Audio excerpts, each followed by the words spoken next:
ইসরায়েলের জন্য দুটি বিকল্প দিয়েছে ইরান।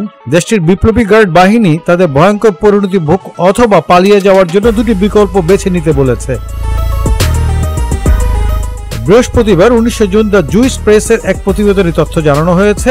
আইআরজিসি এক বিবৃতিতে বলা হয়েছে, ইরানি ক্ষেপণাস্ত্র প্রতিহত করার মতো সক্ষমতা ইসরায়েলের আকাশ প্রতিরক্ষা ব্যবস্থা নেই।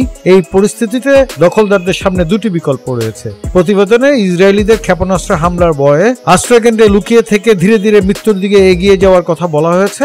অন্যথায় তাদের দখল করা ফিলিস্তিনি ভূমি ছেড়ে দ্রুত সরে যাওয়ার নির্দেশনা দেওয়া হয়েছে। আইআরজিসি জানিয়েছে, এখন ইসরায়েলের আকাশ যেন ইরানের ক্ষেপণাস্ত্র বরণ করে নেওয়ার জন্য উন্মুক্ত হয়ে গেছে। দখলদারদের উপর হামলা অব্যাহত থাকবে। চলমান সংঘাতে শহীদ হওয়া আইআরজিসির সাবেক প্রধান হোসেন সালামির পূর্ব ঘোষণা অনুযায়ী এবার জায়নাবাদীর বিরুদ্ধে জাহান্নামের দরজা খুলে দেওয়া হবে বলেও হুঁশিয়ারি দিয়েছে বাহিনীটি।